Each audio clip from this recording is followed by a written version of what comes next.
The same thing going on. We took an exam, feedback and everything was okay in this class, nothing major. Exams look good. I'm all good. I did grade them, right? Yeah. And then I put midterm grades out and everything else, so no worries. Somebody pointed out the fact that I gave you guys a quiz from chapter 11 and 12 again. Different quiz than the first one. But we still wanted to talk more about artificial intelligence, algorithms and stuff like that, because we didn't talk a lot about that yet. So I thought, well, we need to do that. So refresh your memory a little bit and give you something to do because I missed Wednesday. So it's just the way it is. Always check your email and realize that if I do it as an announcement in the class, I don't think it comes as an email from me. It comes through Blackboard, and so pay attention to that stuff. We used to have a different way of canceling classes where you would call and they would put an announcement out there on a hotline type thing, and you could check that, and then there would be signs on the doors saying that this class is canceled. That I don't know why we stopped that. I didn't see a problem with that. I think the only reason I can think of is because campus tours and that for parents and that seeing classes canceled might be a negative thing. I don't know. Well, I went to class on Friday. What happened on Friday last week? Friday last week? Yeah, I came to class and the doors were closed, the lights were off. Oh, I already said we weren't going to be here. In class? Yeah. I was here. I didn't hear that. And I was even checking my email. I was like, I was thinking it was around there. I was still here. You weren't. I came, I tried to open, it was locked, the lights were off. No, it was probably. I was in my office. Yeah, it was off. Oh. Yeah, I was actually on campus. Yeah. Because someone saw me and said, well, I thought we didn't have class. I'm like, no, we don't. But I still have stuff I have to do. I'm paid to be here, so. Yeah. Anyway. Artificial intelligence. What does it mean?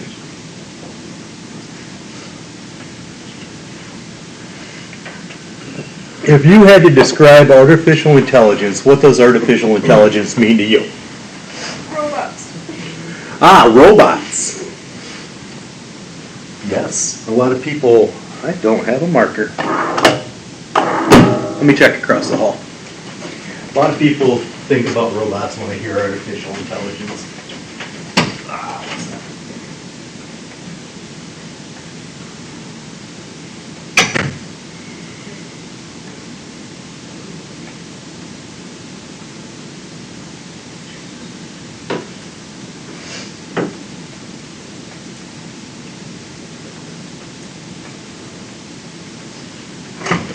Hey, no marker.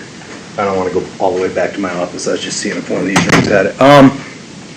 Artificial intelligence, yeah, a lot of us think about robots. That's because what TV showed us that, all the movies and stuff, where robots learn so well that they think like humans and everything like that. And here's the thing. That word right there, algorithms, that right there is why a robot will never be a human. Artificial intelligence is limited to what we know and what we create. I like to start off the conversation about our artificial intelligence, just talking about this concept.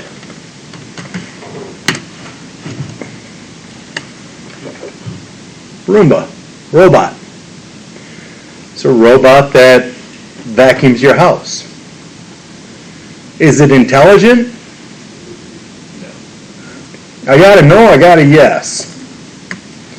Why do you say it is? Because it scans the floor of your house and gets a feel of what it needs to clean. So there's some type of algorithm that they use. He says no. Why does he say no? That thing did not clean my house at all. Ran into- Not too intelligent. Yeah, the thing just ran into everything and sucked. And the way you're thinking about it, you would be correct Yeah, but. if that's the way it operated. Yes, but in some cases it doesn't. Well, it doesn't actually do what you think it does. It doesn't actually scan your house, and that's my point here is, and we make an assumption what it does, but it doesn't do that, and that's why I start with this. It's a robot, and we automatically assume robots are doing something. This doesn't store anything. It doesn't store data. Okay? This reminds me of the very first remote control car I ever had. And that remote control car had a sensor on the front and back.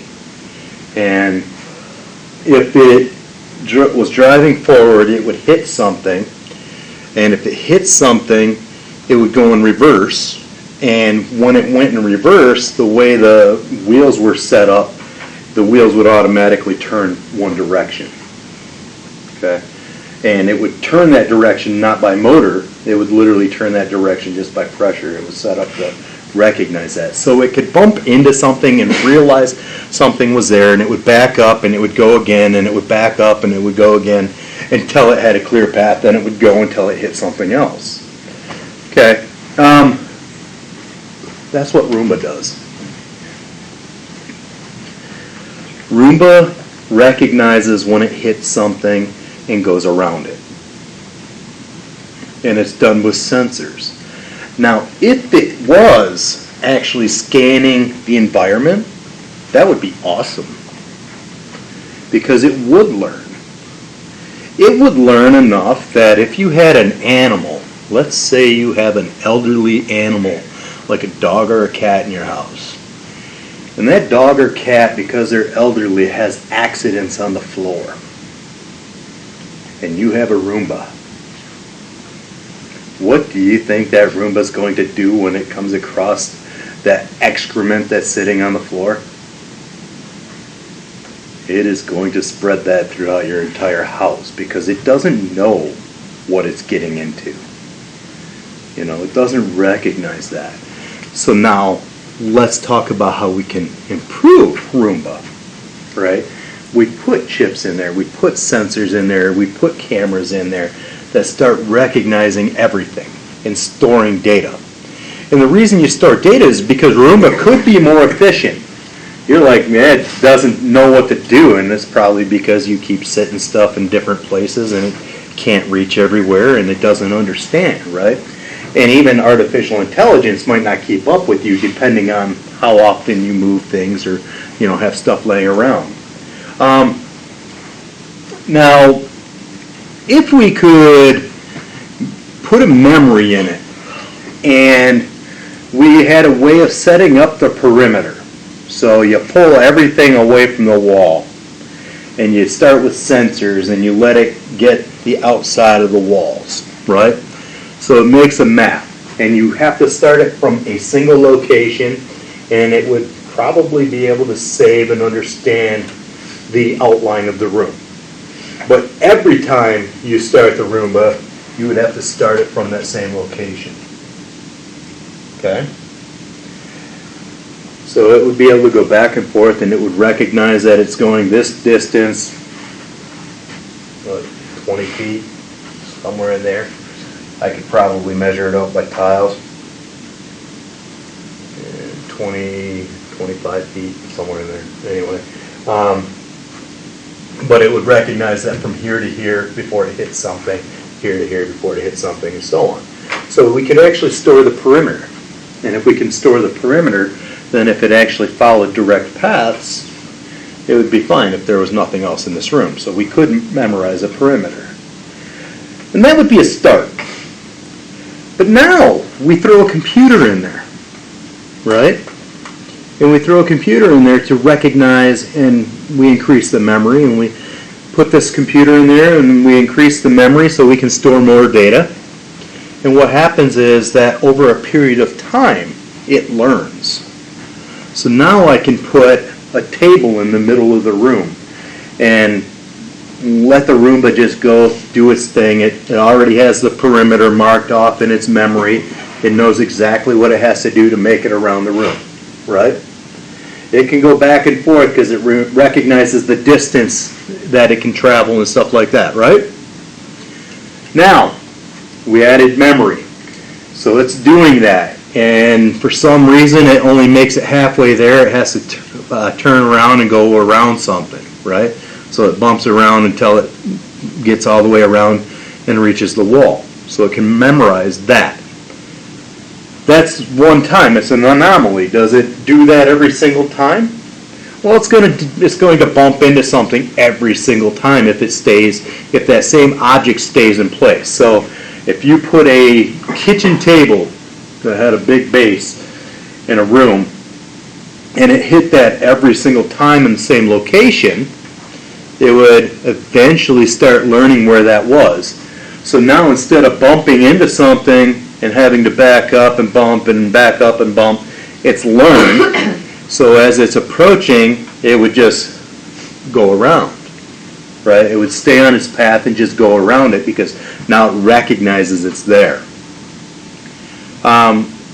And that's just using touch sensors in memory. So we can build this memory and it can learn from that memory of what it hits and where it hits it and proximity to the perimeter of the room, which makes it more efficient. It doesn't go through as much battery power. It's going to take less time, right? So then we add cameras. And if we add cameras, we can make it much more efficient. Because instead of just having a bump sensor, that camera could be scanning for heat index. It could be scanning for maybe just the solid nature of the room. So it recognizes much further ahead, so it knows where it has to go around, and it no longer has to think as much. All it's doing is analyzing that piece of video, right? Now that comes in handy because what happens if you put something in the center of the room and the Roomba learns that there's something in the center of the room, so it goes around it, right? Then you remove that something from the center of the room. What's Roomba going to continue doing? It's going to continue going around that space, not vacuuming that area. Because it's not intelligent, it's just remembering a series of events, right?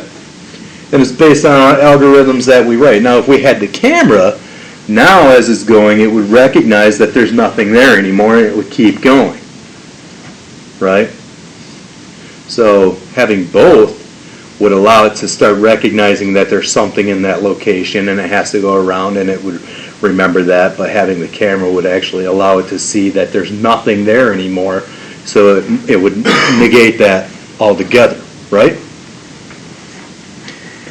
My point being that it takes a memory and it takes algorithms and learning and storing data and looking for trends and everything else, right?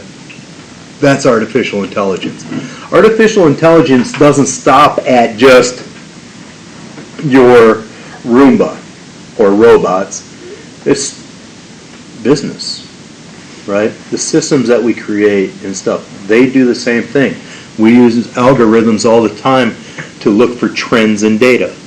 And those trends in data help us make better informed business decisions, which should increase profitability, improve efficiency, effectiveness, all this other stuff, because we can recognize these changes. Helps us target market and everything else. You know, who's the major users of data analytics right now and looking at this stuff in artificial intelligence? Well, you've got Google, you've got Amazon, right? You got Facebook and all those. Those are all doing the same exact thing. But they're using algorithms to look for these anomalies and to capitalize on these anomalies. So artificial intelligence is literally just analyzing data. And it can only do what we tell it to do. The odds, there's something called machine learning, which is kind of, in my opinion, more or less like the Roomba, where it learns something that way and stores it in memory, but you still have to use an algorithm to test that memory. But some people, they get this machine learning and artificial intelligence and mix it together and think that that is going to be just like human learning. And it's not. I don't know if we would ever get to the point where a machine can learn like a human and act like a human and everything else. Because we have the ability to see something in a new light at any given time. You know, we have the ability to see from point A that something was put in the middle of the room and we're not going to run into it. Right? We don't have to bounce into something multiple times. You even take Watson that was used to play chess, right? The original Watson used to play chess, and he would play against the, he or she, I think they gave it a male name or whatever, but that device would play chess against all the world's best chess players, and it would continually get better because there are only so many ways that you can move. Well, there are only so many ways that you can move, but there are also only so many different ways, like combinations of those movements. And instead of starting Watson with all of that built in, Watson learns different strategies based on how other people are playing against it. And it remembers, well, I lost because of this. I lost because of this, or I won because of this move. And it starts recognizing all of these possibilities. It's not because it learns, it's because its algorithms are storing the data and it's analyzing that data. You can find multiple things about artificial intelligence. My argument is that artificial intelligence, in its truest form, doesn't exist. Because it's not artificial, we've programmed it. And it's not actually, in my opinion, what you would consider intelligence. It's the analysis of data. So when you start saying artificial intelligence, it's almost misleading to me when you sit down and you think about what those words mean and how you put them together and everything else. Because it all boils down to our ability to create algorithms to do things. I think I talked about self-driving cars and how my one friend's a friend I went to high school with. He's part of a group in Detroit that tests self-driving cars. And one of the things that happens, and they can't seem to get past 100% for some reason. They haven't. The auto industry hasn't fully figured out how to get past the fact that police cars, when they park on the side of the road, have you pulled over, they park at an angle. Well, artificial intelligence, the algorithms in place in that, can't always catch that. So one of the things that most often causes accidents in a self-driving vehicle are emergency vehicles. Fire trucks, ambulances on the side of the road, different things like that it doesn't have enough experience with. It's not actually seeing things. So what would you do? You would add cameras that would look for specific features or something like that. In my opinion, what I would do is I would just take and put some type of sensor, like a geographic locator, on like a GPS device on all of those emergency vehicles and that. And if there was one, I would have that thing switch lanes. And if there's oncoming traffic, it slows down, stops, or whatever, and doesn't go until it can. Because it does recognize oncoming traffic, right? The car does recognize oncoming traffic, so it's not going to go into a lane against oncoming traffic. But if I have a GPS coordinates GPS is accurate, man. When I was young, it was accurate to 15 feet. But now,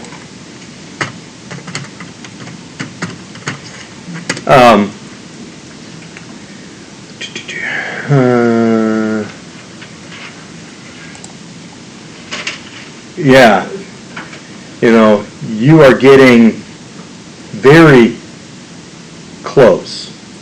You can get within less than a foot, depending on the device you're using. So if I can get within less than a foot, now there would still be some instances where GPS might be a problem, right? And that would be like in the mountains or in the forests and stuff where GPS signals degrade.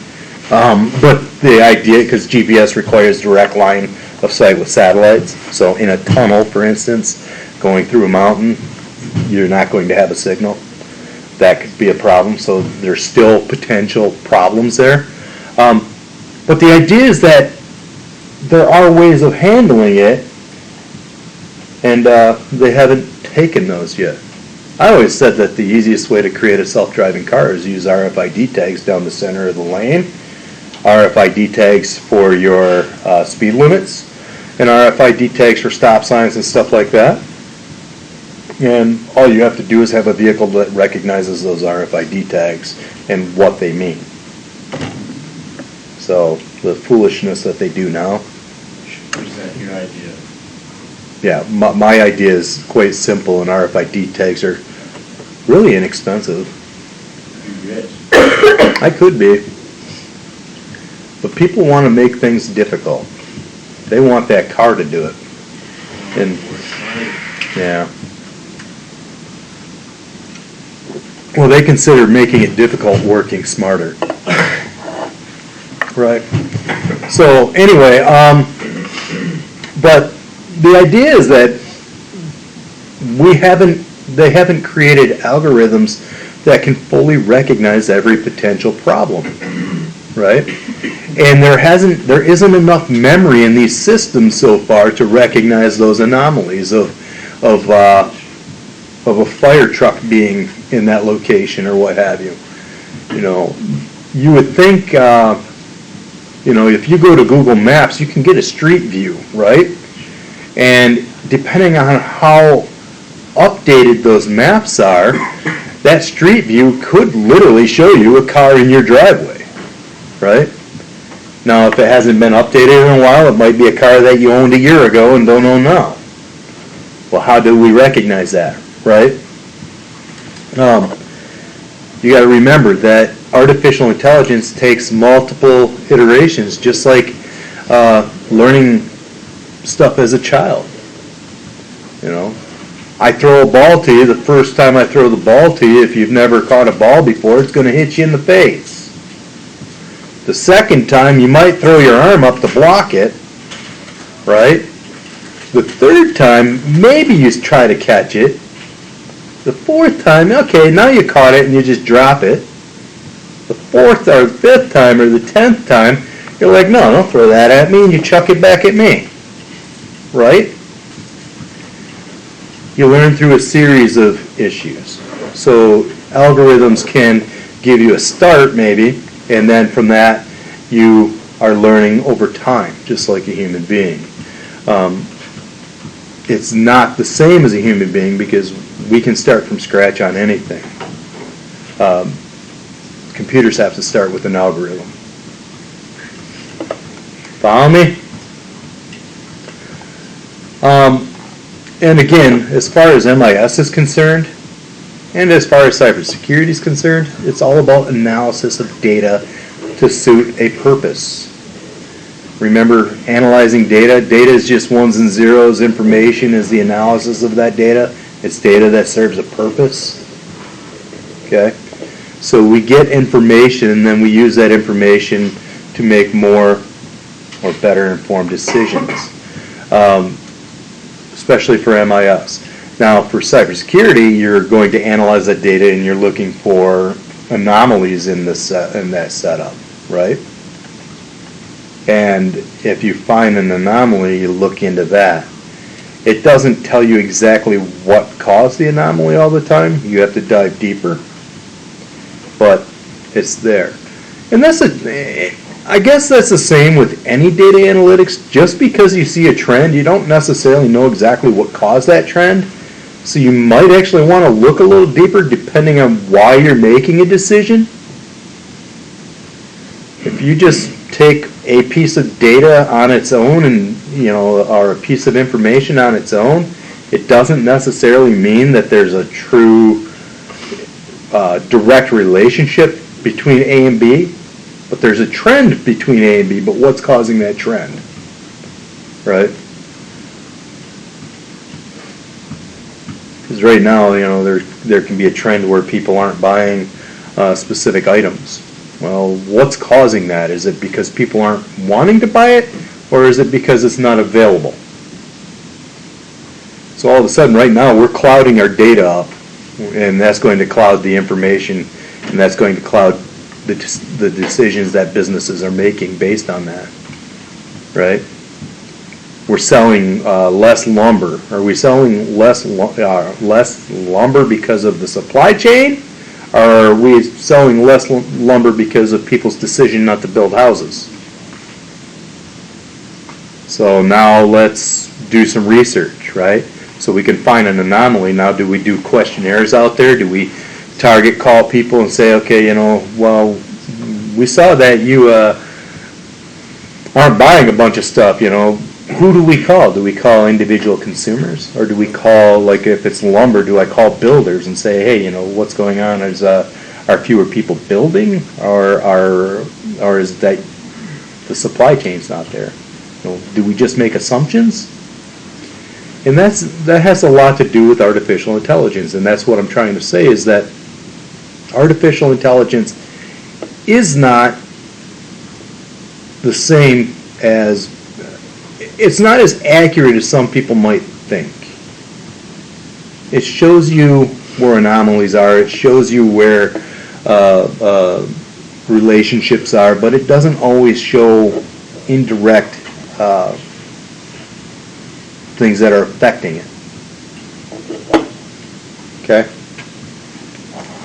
So, there's that.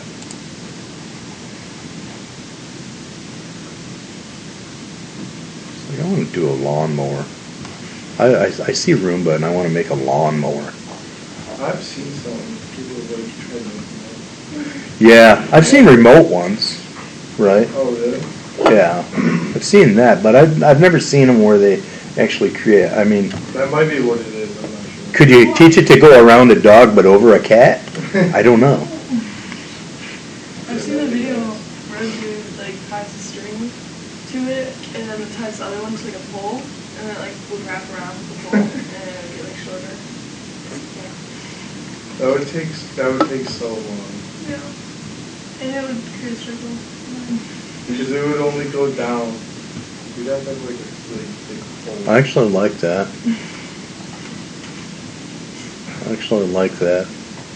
Now, it wouldn't work unless you had a big enough lawn. Yeah. Then what do you do if it's like an odd-shaped lawn? I'm buying I'll plant trees everywhere that's not in the circle. There we go. Pine trees. So anyway, why does that Roomba right there on its charging cradle remind me of like a Keurig or something?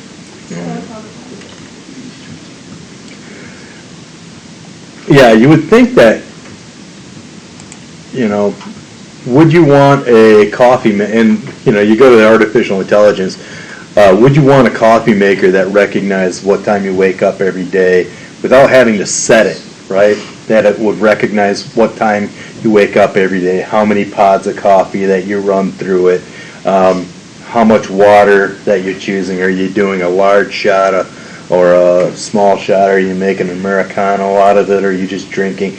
Would that be a good option?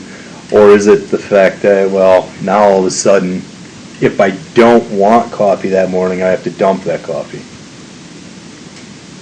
So that could create waste. And that's kind of another aspect of artificial intelligence, is if we automate things based on artificial intelligence to a point that we might cause waste. My one class this week, I talked a lot about, I talked an awful lot about social responsibility in selecting technology. I think there's a lot of social responsibility in artificial intelligence. You have the ability to make decisions based on data, but you know, we look at what Facebook was doing and is doing and what Google is doing and has done and everything else. Where's social responsibility lie? You know, when you saw Zuckerberg being questioned by Congress, and Congress said, well, you know, can you tell me who you've been talking to on Facebook? Will you tell me who you've been emailing and stuff like that? And his answers were like, no, no, no. Well, why is that? He says, well, it's private. Well, yeah. So is all of our data, right? We share stuff. And that's where I'm sitting there like, okay, there's social responsibility in how we handle things. You know, we have such abilities to create algorithms and stuff. What's that? You should pull that clip I should have. I'm not going to. up. But Good, I watched it. maybe next class. Have you watched the Google one? What? Have you watched the No. founder of Google? No. Now it's funny. They don't have answers is the thing. Yeah.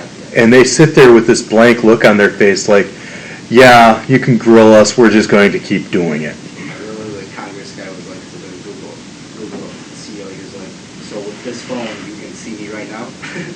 And the owner, he was like, what are you talking about? Probably could. I mean, think about it. Google's always listening in your house. Yeah. And you know how I know it's always listening? Because I've had things that we never searched for before show up in advertisements, and we were talking about them. It's always listening. It's been used in court. It actually, it was either Google Home or Siri or someone like one of those things actually was used as evidence against somebody that murdered somebody in the house. They actually recorded it all. Yeah. It listens, and that's my thing is, where's the social responsibility? When is data that powerful and important and valuable that we have a right to just do this? And my thing is yeah, it might be in the fine print of a long document, but we also know from experience that people don't read it. So if you're not reading it and you're agreeing to it, you're agreeing to things that have legal ramifications, right? You're giving up your rights. You're giving up certain things. And even if you do read it, it's written in language that we don't understand, most of us, right? Because they're going to use legalese and stuff like that. And it's like, well, okay, I still want to use this device. It still serves a purpose. It's helping me. Well, it's helping you, but at what cost? And that's the thing with artificial intelligence. I mean, they are literally listening to everything you say. I mean, I'm lecturing on and stuff, and I'm recording it, but am I recording?